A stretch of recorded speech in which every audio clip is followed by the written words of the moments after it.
Hey guys, I'm the Maha Mechanic, and today we're going to be replacing our oil pan gasket on this 1984 Porsche 944. So, let's get into it. Now, I will also be doing the rod bearings while I have the oil pan out, but I'm going to make that a separate video. So, if this one comes out before the video of me doing the rod bearings, just know that video of me doing the rod bearings will come after this video.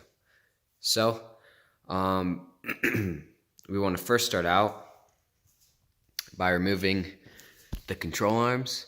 If you want to know how to remove the bushing or remove the control arms here, I'll just tell you guys how to do it real quick. So basically, right here is where the ball joint goes through, right here, and there's a nut and bolt right here. You take that out, the control arm will slide out of the steering knuckle, and then there's one bolt that goes through here, and then a clamp that goes on here, and then you can just wiggle it out of the cross member there. Pretty simple. I also removed the sway bar because that went under the oil pan. So anything like under the oil pan, we're going to need to remove, including our steering rack. I'm not about to remove my tie rods again.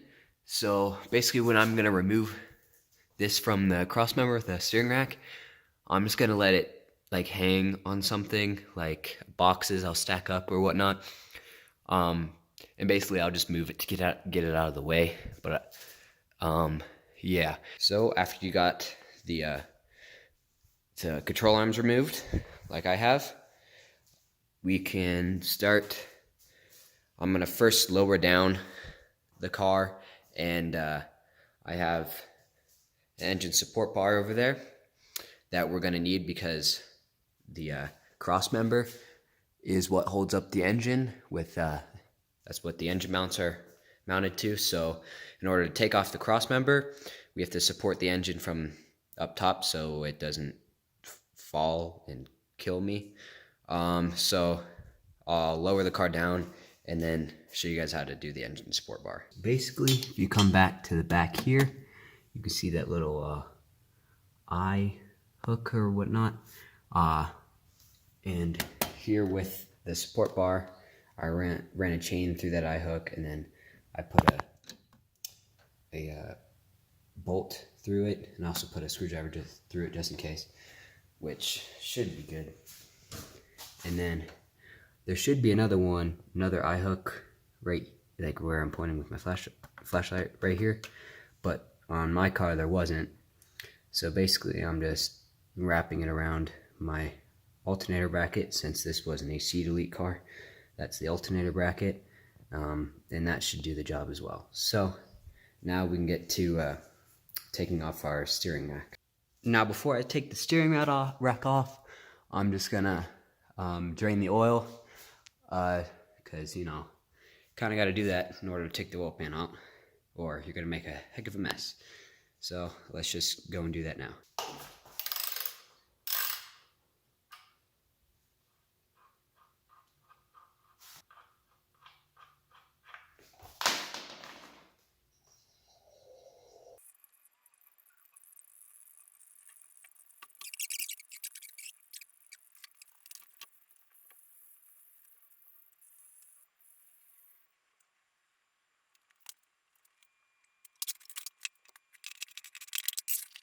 So, the first step into removing our steering rack here is to remove the actual steering rack from the steering column. Remove this bolt here. So I'm just going to use a 13mm deep well on this. And just break it loose. Now there is a nut on the back of this. So I'm gonna have to hold that nut or this bolt to remove this.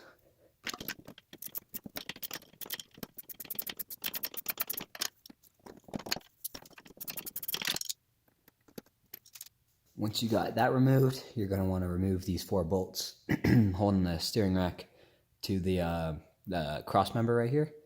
And then the steering rack should drop out. So these are 13 millimeters.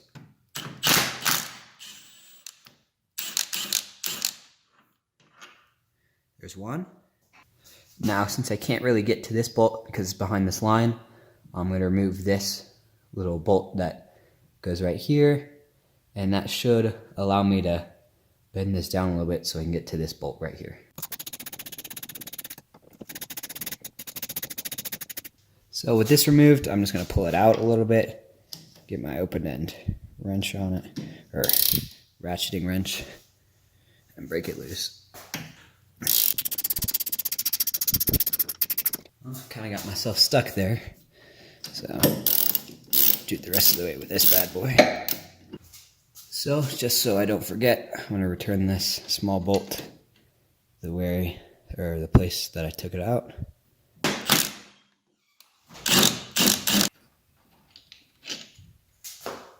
So with all these out, we can pull it off. I'm going to move some boxes underneath it so that it's not just hanging. I can set it on something. And yeah, once we get this off, we can remove the cross member. Okay, so I got the steering rack, everything disconnected. I pulled it off of the cross member. Some of the hard lines for the steering rack are getting caught on the cross member. So when I remove the cross member, I'll be able just to move the steering rack out of the way because there's one hard line back here. I don't know if you can see one hard line back here that won't come over this hump. So once I drop that down, I'll be able to move the steering rack out of the way. Also here, I loosened this bolt or this fitting a little bit so that I can move this angle towards me a little bit so that it wasn't putting too much pressure on this line right here when I would move it this way and down. So yeah, now we're going to remove the cross member with the 4 bolts holding the cross member on and the 2 nuts for the motor mounts. So we come to where the cross member meets the engine here. This is our motor mount, and you can see right here there are 2 bolts on either side connecting the engine to the motor mount. We're going to remove those first, and then those feel like Allen screws. So the top ones are Allens, and there's a nut on the bottom right here.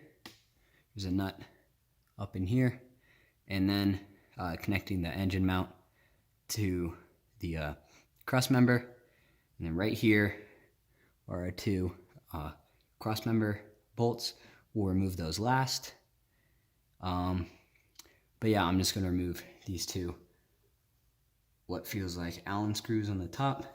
So I finally got the Allen screws off of the top of the motor mounts, and now I'm going to leave the bolts on, or the nuts that connect to the motor mounts through the cross member here on, just because I'm thinking that if I remove these bolts for the cross member, that I'll be able to pull out the motor mounts with the cross member since I already moved the top screws. And if that's the case, then that'll be a lot easier because I can just remove the cross member, and I'm going to end up replacing the motor mounts anyway. So it'll pull out the motor mounts when it comes down, theoretically. It might not work out that way. I might have to take off the bolts, but if you do, the nut down here is a 15 millimeter, and these bolts right here are 19 millimeter.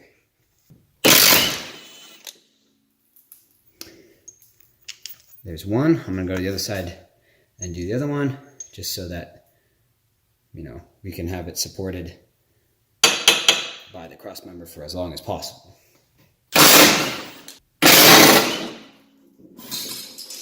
The engine just dropped a little bit, which scared the ever living crap out of me. I'm gonna double check my supports, make sure they're tight.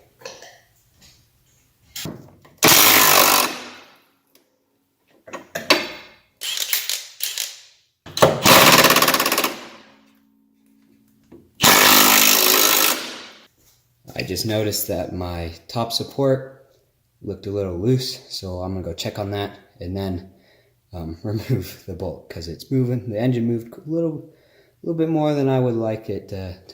So I just checked my support bar up top, and thank God I didn't take out that bolt. And I noticed that something was a little too loose because that was no longer connected on this side. It was connected on that side, the side that I could see, but by the valve cover, it somehow the chain popped out of the little hook. So I tied that around quite a bit, and now we should be good. I'm gonna remove that bolt slowly to make sure that it's not gonna fall on me and kill me.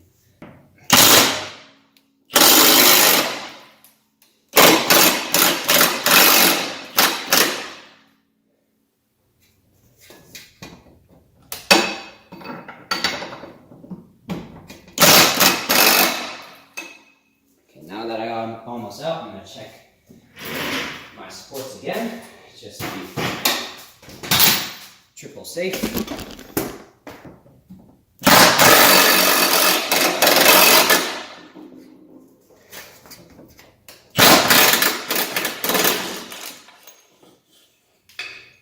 And there she blows.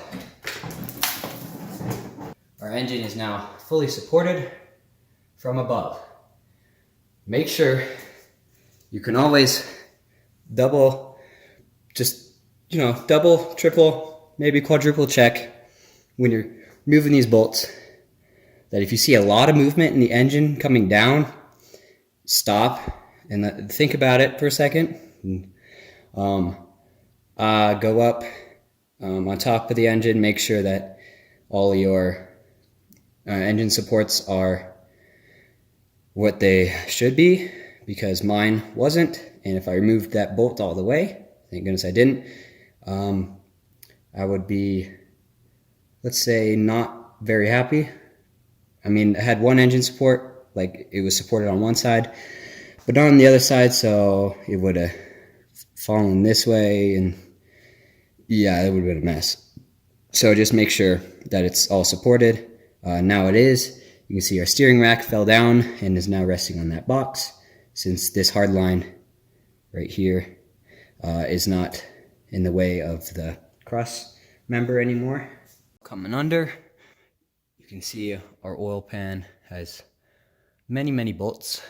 I'm going to start from the outside, go from here, do this one, do all the corners first, and then here, work my way in until it's just the middle ones on each side.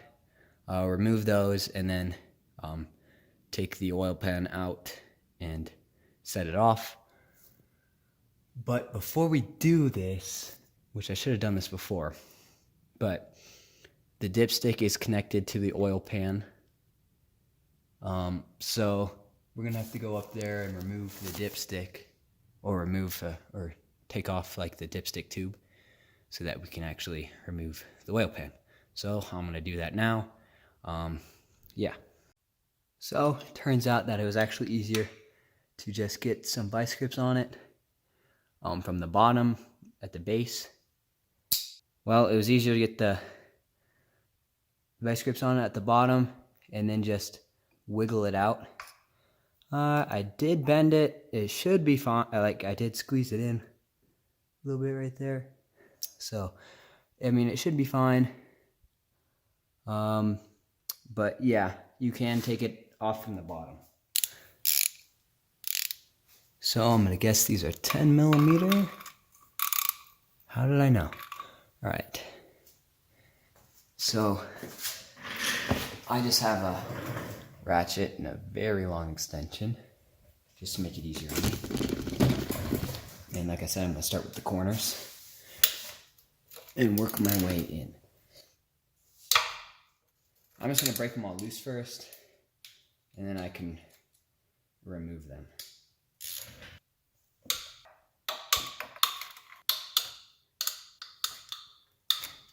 So now that you got them all broken loose, start removing them. So I've gotten all the bolts from the oil pan removed, besides that one up there and one on the other side, so that's what's holding it in. I'm gonna remove those and fish the oil pan out of here. Hopefully I can get it around the alternator, because I don't really want to take that off, but if I do, oh well. Hopefully I can fish it around the alternator and the steering rack to get it out.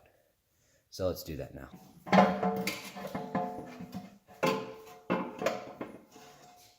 The sump, that's why. Let's peel off the gasket.